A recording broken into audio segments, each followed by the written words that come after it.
Voltamos com mais um episódio sobre mudanças do clima em Salvador. Hoje, vamos entender como essas mudanças já afetam o dia a dia da cidade. Salvador, capital da Bahia, é uma cidade marcada por sua forte relação com o mar, com o sol e com um clima tropical que define grande parte do seu cotidiano.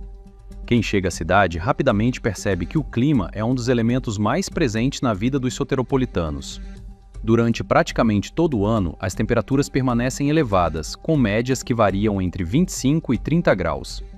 Essas características faz de Salvador um lugar onde o calor e a umidade fazem parte da rotina diária, influenciando desde o modo de vestir até os horários das atividades ao ar livre.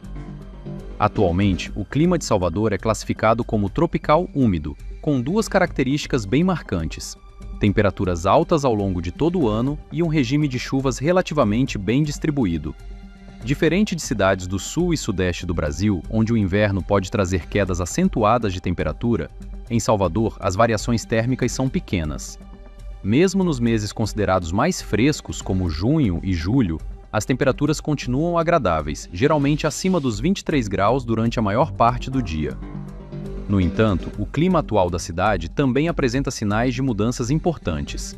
Nos últimos anos, os moradores têm percebido períodos de calor mais intenso e dias com sensação térmica mais elevada.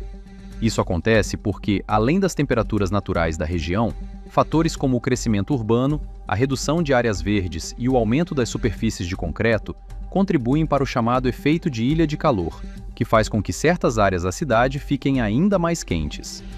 As chuvas também fazem parte da dinâmica climática atual de Salvador.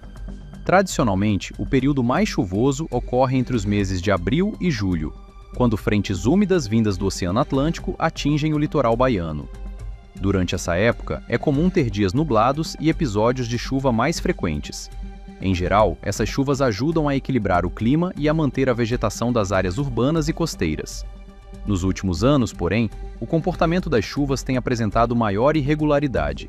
Há momentos em que longos períodos de calor e tempo seco são interrompidos por tempestades rápidas e intensas.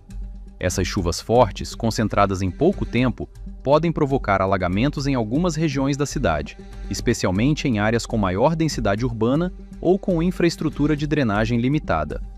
Outro fator importante no clima atual de Salvador é a influência constante do oceano. A cidade está localizada em uma região costeira, e os ventos vindos do mar ajudam a amenizar o calor em muitos momentos do dia. Essa brisa marítima é um dos elementos que tornam o clima da cidade mais suportável, principalmente nas áreas próximas à orla. Ao longo da tarde, é comum sentir ventos mais frescos soprando do litoral, trazendo alívio após as horas mais quentes. Mesmo com essas variações, Salvador continua sendo uma cidade onde o clima favorece atividades ao ar livre. Praias movimentadas, caminhadas na orla, mercados abertos e festas populares fazem parte da rotina da cidade. O calor constante, combinado com a presença do mar, cria um ambiente que convida à convivência nas ruas, aos encontros culturais e à forte conexão entre a população e o ambiente natural. Assim, o clima atual de Salvador pode ser descrito como quente, úmido e marcado pela influência do oceano. É um clima que molda o estilo de vida da cidade, define seus ritmos e contribui para a identidade cultural da capital baiana. Mesmo diante de algumas mudanças percebidas nos últimos anos, o clima continua sendo um dos elementos centrais que caracterizam Salvador e a forma como a cidade se relaciona com seu território e com o cotidiano de quem vive ali. Seguimos acompanhando como as mudanças do clima transformam cidades, economias e vidas. Até logo!